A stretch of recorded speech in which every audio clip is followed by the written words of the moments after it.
तमाम सहयोगी जुड़ गए हैं। ईशा ठाकुर चंडीगढ़ से हमारे साथ हैं, राघवेंद्र जी जो कि स्टेट हैं यूपी से, वो भी हमारे साथ हैं, और राजकुमार चौधरी जो कि दिल्ली से हमारे साथ जुड़ गए हैं, हमारे वरिष्ठ संवाददाता हैं।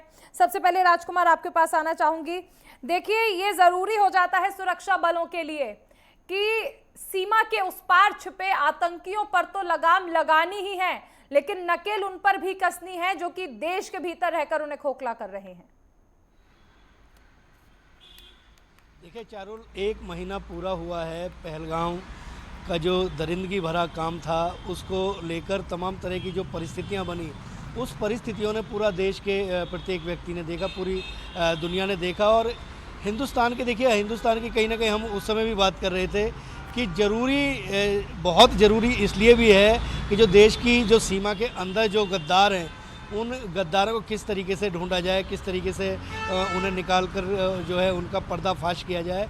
इस दिशा में एनआईए जो थी निरंतर काम कर रही थी। जब ये घटना हुई तो इस घटना के चौथे दिन एनआईए की टीम जो है वो पहलगाम पहुंची, और पहलगाम में तमाम तरह के जो इनपुट थे वो इनपुट मिले, और कड़ी दर कड़ी चीज़ें खुलती गई, लोग मिलते गए सर्विलांस के जरिए। तमाम कनेक्टिविटी, तमाम जो सोशल मीडिया है, उन सोशल मीडिया प्लेटफॉर्मों के अलावा तमाम जो फेसबुक के जो अकाउंट हैं, उन अकाउंटों को एनआईए बहुत सावधानी से जो है उसकी तलाश करती रही, उसकी तफ्तीश करती रही। और एक और इनपुट हम दे दें कि इस समय तहव्वुर राणा जो है वो कहीं ना कहीं पाकिस्तान का मूल निवासी एनआईए की गिरफ्त में है, और बहुत सारे इनपुट एनआईए को उससे भी मिले। और जिस तरीके से बनारस के अलावा दिल्ली से भी जो है यूसुफ, उसकी जो गिरफ्तारी हुई है, एनआईए को और बहुत सारी लीड मिलने की इसमें संभावना है। किस तरीके से पूरा जो जाल था वो बिछाया गया। और एक और इनपुट मिला है कि अमेरिका की एक कंपनी जो थी, उस कंपनी से पहलगाम की जो घटना स्थल है, उस घटना स्थल की 1 साल से रैकी चल रही थी, और एक पाकिस्तानी कंपनी जो सेना के लिए काम करती थी वो वहाँ के फ़ोटोग्राफ्स जो है वो इकट्ठे कर रही थी, और अंतिम फ़ोटोग्राफ्स इस घटना के 4 दिन पहले 18 तारीख को लिए गए। इस तरीके की इन्फॉर्मेशन भी एनआईए को मिली है, और तमाम जो परिस्थितियाँ, उन परिस्थितियों में जो इन्वेस्टिगेशन है वो इन्वेस्टिगेशन आगे चली है, और इसमें बहुत सारे और इनपुट मिलने की संभावना है। तो सेना जो पाकिस्तान की है, आईएसआई की जो उनकी एजेंसी है, वो किस तरीके से अपने वहाँ की कंपनियों को, किस तरीके से अपने युवाओं का इस्तेमाल करती है, देश के अंदर जो छिपे हुए गद्दार हैं वो किस तरीके से देश के लिए घातक काम कर रहे हैं। ये मतलब एक तरह से मॉड्यूल बने हुए हैं। आतंकी जो घटनाएं हैं, उन घटनाओं को किस तरीके से बढ़ावा दिया जा रहा है, बाबरी विध्वंस की इसमें चीजें निकल के आ रही है। सुरक्षा बल लगातार एक्शन ले रहे हैं। लौटेंगे आपके पास राजकुमार जी। राघवेंद्र जी भी हमारे साथ हैं। राघवेंद्र जी, देखिए, उत्तर प्रदेश से भी कई गिरफ्तारियां हो चुकी हैं, क्योंकि सबसे बड़ा सूबा है, और यहां पर अब से पहले भी चाहे कानपुर की बात कर ले या अलग अलग जगह से ऐसे लोग निकलकर सामने आ चुके हैं जो कि आतंकी गतिविधियों में लिप्त रहे हैं। बिल्कुल चारुल, अगर हम पहलगाम हमले के बाद से जिस तरह से आतंकवादी घटना हुई उसके बाद की बात करें, तो जिस तरह से स्लीपर सेल के रूप में ये आतंकवादियों के रूप में बैठे हुए लोग हैं जो भारत में ही रहकर, भारत का खाकर भारत के साथ गद्दारी कर रहे हैं, और यहाँ की गोपनीय दस्तावेज, यहाँ की महत्वपूर्ण तस्वीरें शेयर कर रहे हैं पाकिस्तानियों से मिलकर। उसी कड़ी में आज वाराणसी में हनुमान फाटक से तुफैल की जो गिरफ्तारी हुई है, पिछले 3 महीने से वो एटीएस और एनआईए के रडार पर था। एनआईए इसके मोबाइल के साथ साथ इसके मित्रों के मोबाइल को भी सर्विलांस पर लगाए हुए थे।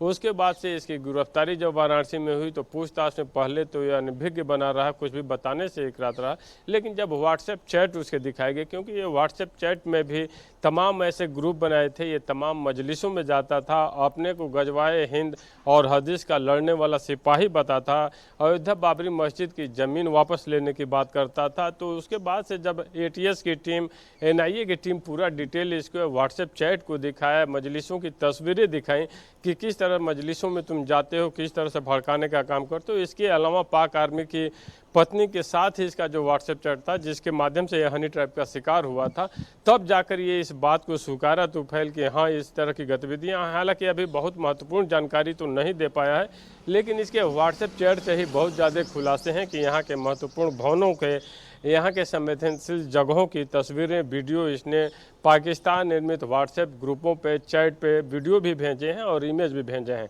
इस तरह की गिरफ्तारियां पहले गाजियाबाद में हुई, मुरादाबाद में हुई, अब वाराणसी में हुई हैं, कानपुर में हुई हैं। और जो एनआईए की टीम है, यूपी एटीएस की टीम है, वो लगातार छानबीन धरपकड़ में लगी हुई है।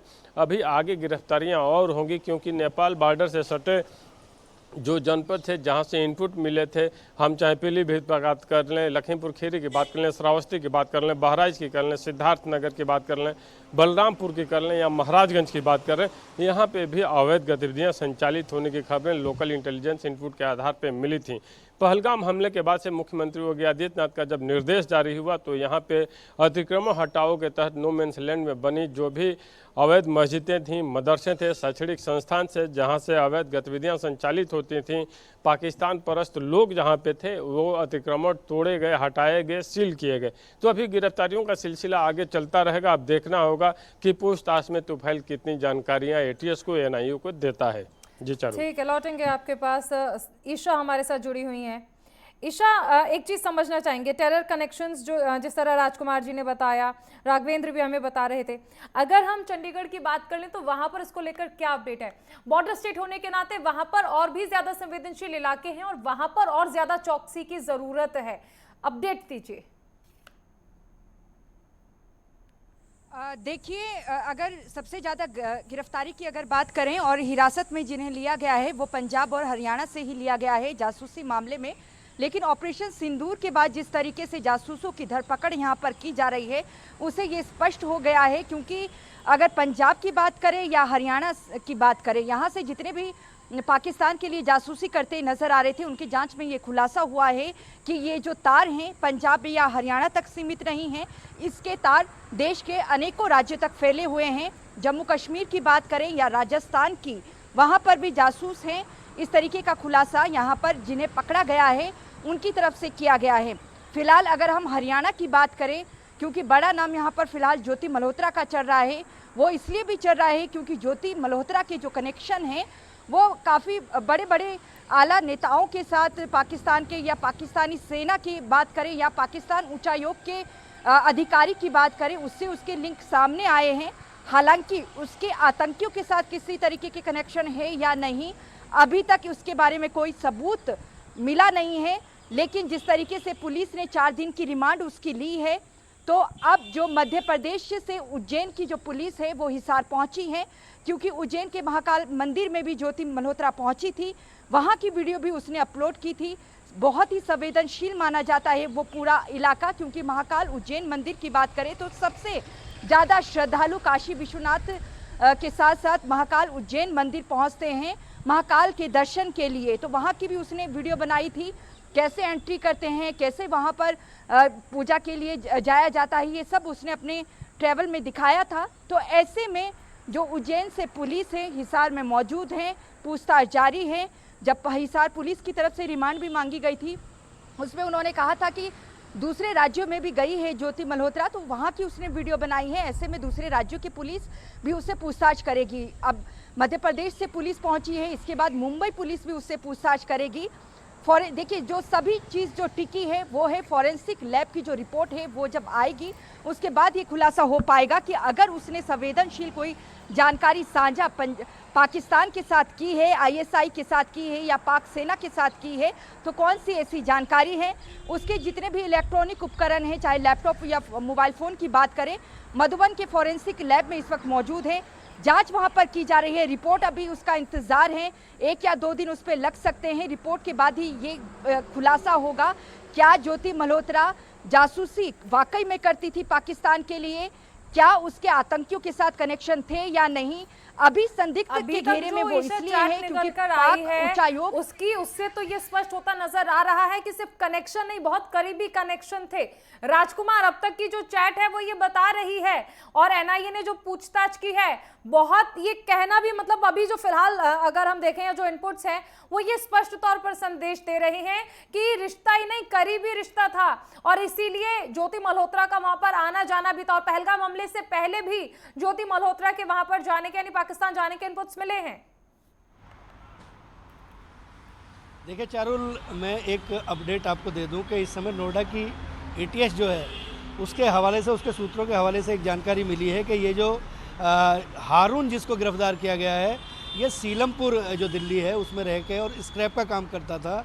और उसके अलावा पाकिस्तान दूतावास में मुजम्मल हुसैन नाम का जो कर्मचारी है, जिसको अभी हिंदुस्तान छोड़ने के निर्देश दिए गए हैं, उनके साथ मिलके वीज़ा जो है पाकिस्तान का वीज़ा दिलाने का काम करता था। इसके अकाउंटों की काफ़ी तफ्तीश हुई है, उसमें कुछ पैसे आते थे और ये मुजम्मल को पैसा दे के वहाँ से काम करता था। तो ये इनपुट इस तरीके के जो है एटीएस की जो इन्वेस्टिगेशन है उसमें इस तरीके के जो तथ्य हैं सामने आए हैं। तो एक बात जरूर स्पष्ट हो जाती है कि प्रधानमंत्री नरेंद्र मोदी का कल का भी अगर स्टेटमेंट देखें, उनका कल का भी भाषण देखें, तो उसका पूरा प्रारूप ये है कि देश की सुरक्षा के साथ किसी तरह का समझौता नहीं किया जाएगा। गृह मंत्रालय लगातार ऑपरेशन सिंदूर लगातार जारी है और अगर ये जो गिरफ्तारियां हो रही हैं, इन गिरफ्तारियों को अगर ऑपरेशन सिंदूर से अगर जोड़ा जाए तो इसमें कोई अतिशयोक्ति नहीं होगी। जिस तरीके से ज्योति का मसला जो है वो चल रहा है, हालांकि उसमें तमाम तरह के तथ्य जो है सामने आ रहे हैं, पुलिस और इन्वेस्टिगेशन अभी चल रही है, लेकिन तमाम जो संवेदनशील स्थान है इस समय हिंदुस्तान के, उनकी जो सुरक्षा है